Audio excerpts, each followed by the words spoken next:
시간 우리에게 주신 하나님의 말씀은 신약의 말씀 누가복음 22장 39절에서 46절 말씀입니다. 누가복음 22장 39절에서 46절 말씀입니다.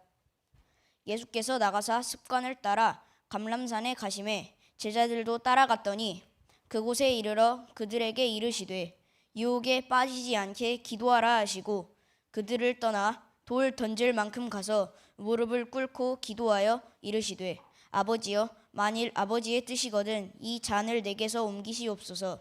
그러나 내 원대로 마시옵고 아버지의 원대로 되기를 원하나이다 하시니 천사가 하늘로부터 예수께 나타나 힘을 더하더라. 예수께서 힘쓰고 애써 더욱 간절히 기도하시니 땀이 땅에 떨어지는 핏방울같이 되더라. 기도 후에 일어나 제자들에게 가서 슬픔으로 인하여 잠든 것을 보시고 이르시되 어찌하여 자느냐 시험에 들지 않게 일어나 기도하라 하시니라. 아멘. 오늘은 우리의 신앙을 점검하며 부활을 기다리는 사순절 첫 번째 주일입니다. 그리고 다음 세대 자녀들과 함께 예배하면서 성찬 예식을 행하는 주일입니다. 제가 지난 주일에 예고했던 대로 오늘 예배를 집례하는 목사님, 저 그리고 성찬 위원들 모두가 앞치마를 입었습니다. 괜찮아요? 좀 어색하지 않아요? 네.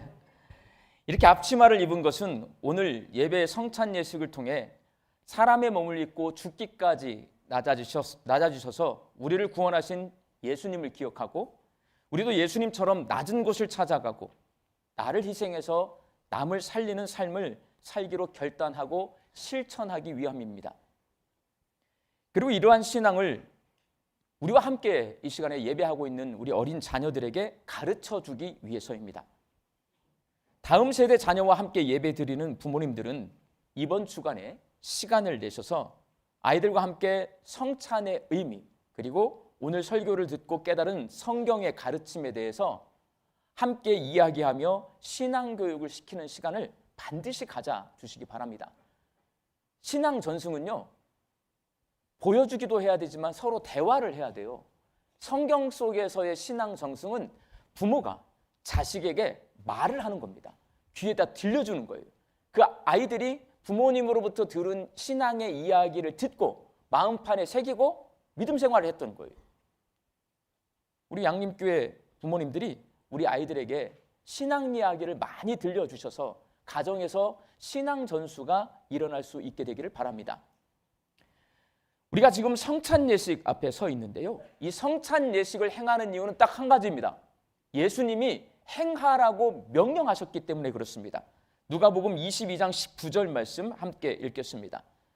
또 떡을 가져 감사 기도하시고 떼어 그들에게 주시며 이르시되 이것은 너희를 위하여 주는 내 몸이라 너희가 이를 행하여 나를 기념하라 하시고 예수님의 이 명령에 따라 초대교회 시절부터 오늘 광주 양림교회까지 교회는 성찬 예식을 행하고 있습니다.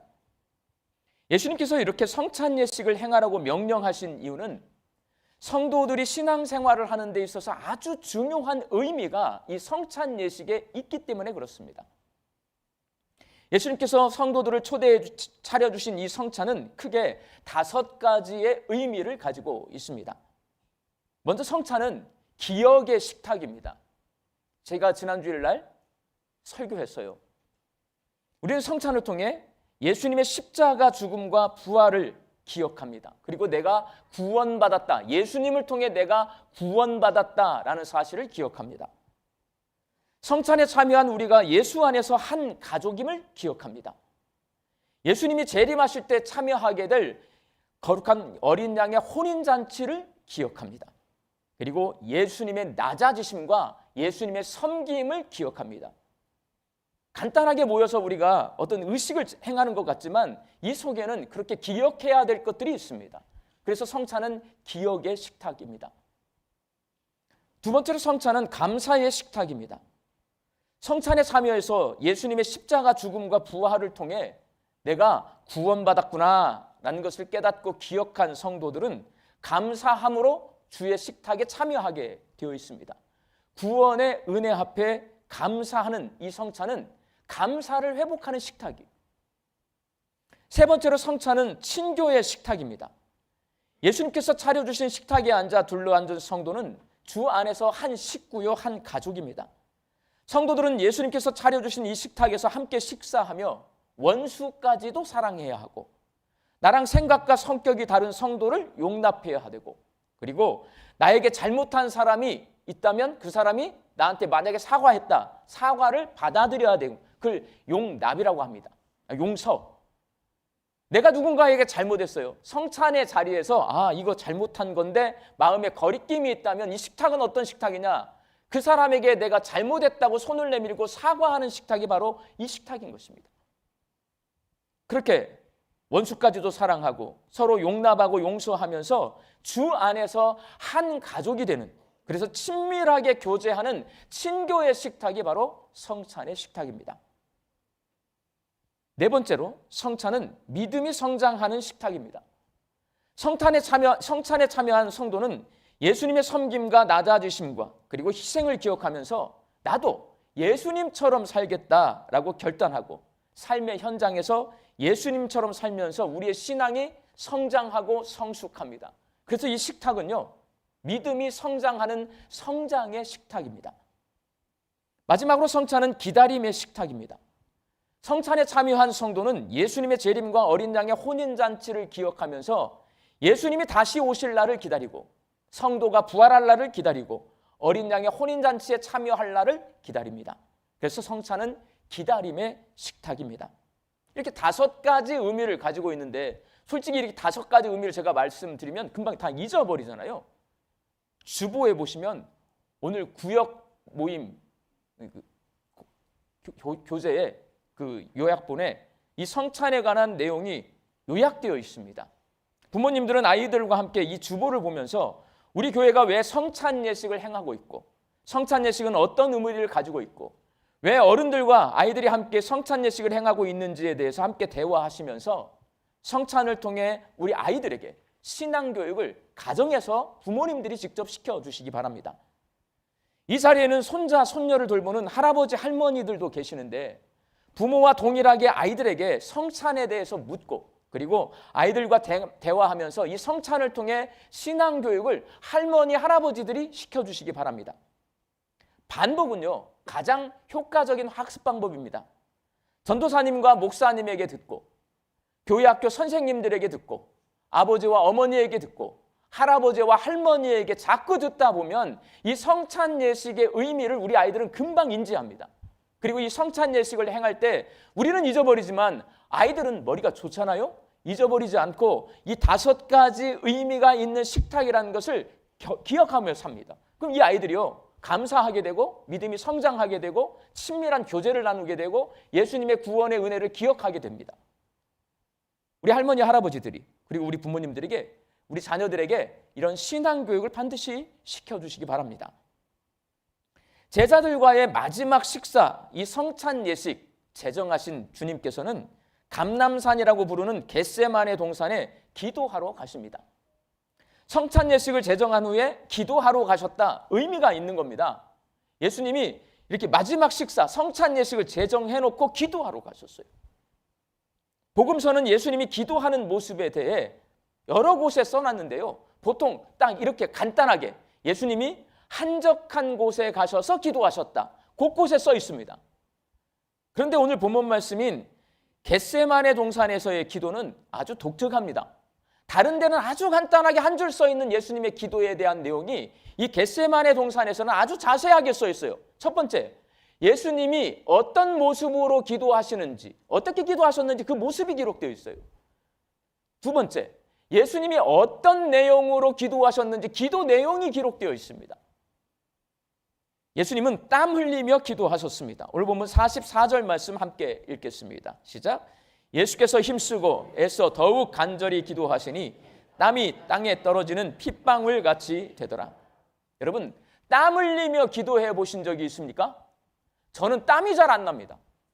그래서 제가 땀을 흘리려면 애를 써야 돼요. 등산을 하거나 달리기를 열심히 해야 겨우 땀이 조금 납니다.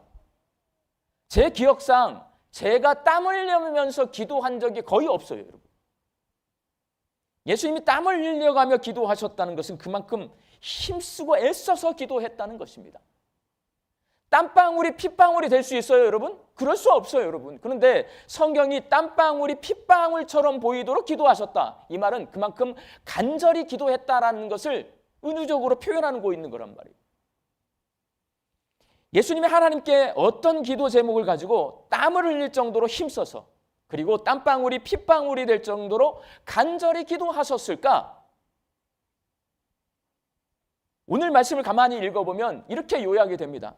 예수님은요, 내 뜻 내려놓고 하나님의 뜻을 이루어지기를 기도했습니다. 애써서 그리고 간절히 그렇게 기도하신 것입니다. 오늘 보면 42절 말씀 함께 읽겠습니다. 이르시되 아버지여 만일 아버지의 뜻이거든 이 잔을 내게서 옮기옵소서. 그러나 내 원대로 마시옵고 아버지의 원대로 되기를 원하나이다. 예수님의 뜻은요, 고난당하고 십자가에서 죽는 거 싫어요. 안 하고 싶어요. 그게 예수님의 뜻입니다. 그러나 하나님의 뜻은 예수님이 고난당하고 십자가의 길을 걸어가는 겁니다. 예수님의 뜻, 십자가의 길을 거부하는 예수님의 뜻을 내려놓고 내 뜻을 하나님의 뜻, 십자가야 죽음의 길, 고난의 길을 걸어가는 하나님의 뜻에 맞추고 그 뜻을 이루기 위해서 예수님은요, 땀이 나도록 힘써서 기도하셨고 땀방울이 핏방울이 될 정도로 간절히 기도하셨습니다. 하나님은 하나님의 뜻을 이루기 위해 그렇게 애써 기도하시는 예수님께 천사들을 보내서 힘을 보태주십니다. 오늘 보면 43절 말씀입니다. 시작. 천사가 하늘로부터 예수께 나타나 힘을 더하더라. 하나님의 뜻을 이루기 위해서 간절히 기도하니까요, 하나님이 힘을 주세요. 하나님의 도우심으로 힘을 얻은 예수님은 내 뜻과 내 욕심을 내려놓고 내 뜻을 하나님의 뜻에 맞추고 하나님의 뜻을 이 땅에서 이루어 드리기 위해 땀방울이 핏방울이 되도록 간절히 기도하신 후에 그 십자가 고난의 길을 걸어가셨고 결국 우리를 구원하신 구원의 역사를 이루어 내신 것입니다. 사랑하는 광주 양림교회 성도 여러분, 누가복음이 예수님께서 겟세마네 동산에서 기도하는 모습을 이렇게 자세히 기록해 놓은 이유, 예수님이 그렇게 애써서 무슨 기도를 하셨냐? 내 소원을 이루어달라고, 병 고쳐달라고, 나 부자 되게 해달라고, 내 마음의 평안을 달라고 그렇게 기도하셔서 그 기도의 응답을 받아내신 것이 아니라 나는 하나님의 뜻과 다르게 십자가의 길 걸어가기 싫어요 아버지, 그 뜻을 내려놓고 그래도 힘들어도 십자가의 길을 걸어가려무나 하나님의 뜻에 내 뜻을 맞추고 그 뜻을 이 땅에서 내가 이루기 위해 간절히 기도하셨어요. 그렇게 기도하신 후에 우리의 구원자가 되었습니다. 성경은 예수님 외에 우리가 구원에 이를 수 있는 방법이 없다라고 말씀하십니다. 예수님이 나의 구원자이심을 믿는 사람이 구원에 이를 수가 있습니다. 여러분, 겟세마네 동산의 기도에서 우리가 얻을 교훈이 있어요. 예수님이 나의 구원자이심을 믿게 해주세요 하나님, 땀 흘려 기도하셔야 됩니다. 예수님이 나의 구원자이심을 믿게 해주세요 하나님, 내 땀이 핏방울이 될 정도로 간절히 기도하실 수 있는 여러분이 되셔야 합니다. 그게 1번 기도해야 돼요. 1번. 왜? 안 믿어지거든요. 안 믿어져요. 예수님이 나의 구원자이시다, 잘 안 믿어집니다. 예수님은 어떤 분이냐? 나의 구원자가 아니라 나를 잘 되게 해주시는 분이다. 이게 믿어지는 거거든요. 그거 내려놓고 예수님이 나의 구원자이심을 믿게 해달라고 여러분 제일 먼저 간절히 기도하셔야 합니다. 우리는 우리의 믿음이 너무 연약하면요, 착각해요. 대제사장과 서기관들처럼 율법을 잘 지키면, 하나님 말씀을 잘 따르면 구원받는다라고 착각합니다. 그래서 구원받는 것이 아니라 사람이 구원받으면 주인이신 하나님 말씀에 충성되이 순종하며 살게 되어 있어요. 바리새인들이 나와요, 성경에. 바리새인들은요, 금식 열심히 합니다. 시간을 정해놓고 기도합니다. 그렇다고 예수님이 말씀하세요. 그렇다고 구원받는 건 아니다라는 거예요. 사람이 구원받으면 영과 진리로 하나님을 예배하며 하나님 앞에 기도하며 경건한 삶을 살게 되는 겁니다. 가난한 과부들을 돌보며 살았던 다비다나 많은 사람을 위로하며 살았던 바나바처럼 내가 좋은 성품을 가지고 있고 착한 일을 많이 하면 구원받는 것이 아니라, 이게 성경이, 예수님이 우리에게 가르쳐 주는 거예요.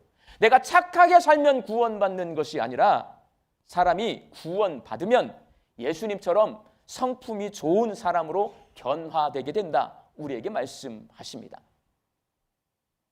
구원은 사람의 행위에 대한 대가로 주어진 것이 아니라 전적인 하나님의 은혜로 주어졌고, 사람은 예수님이 나의 구원자이심을 믿음으로 구원에 이를 수 있습니다.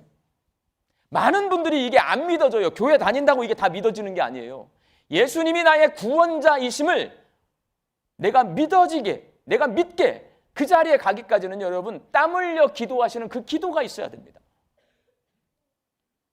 오늘부터 시작되는 사순절은 예수님이 죄인인 우리를 구원하여 주셨음을 기억하는 절기고, 오늘 우리가 행하는 이 성찬 예식도 예수님이 죄인인 우리를 구원하여 주셨음을 기억하는 예식입니다.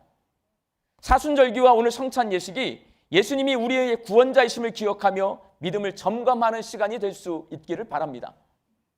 믿음은 생각이 아닙니다. 믿음은 반드시 행함을 동반합니다. 믿으면 내 생각과 욕심을 내려놓고 하나님 말씀에 순종하며 삽니다. 믿으면 영과 진리로 하나님을 예배하며 경건한 삶을 삽니다. 믿으면 예수님 닮아서 좋은 성품으로 변화되어 착한 일 하며 삽니다. 예수님이 하나님께 간절히 기도하며 내 뜻을 내려놓고 내 뜻을 하나님 뜻에 맞춰서 구원의 길을 걸어가셨듯이, 우리 광주 양림교회 성도들도 예수님처럼 간절히 기도하면서 내 욕심과 내 생각과 내 뜻을 내려놓고 내 뜻을 하나님의 뜻에 맞춰서 믿음의 길을 걸어가시기를 바랍니다. 부모가 자녀를 교육하거나 스승이 제자를 교육할 때 가장 뛰어난 교육 방법이 바로 모범을 보여주는 것입니다.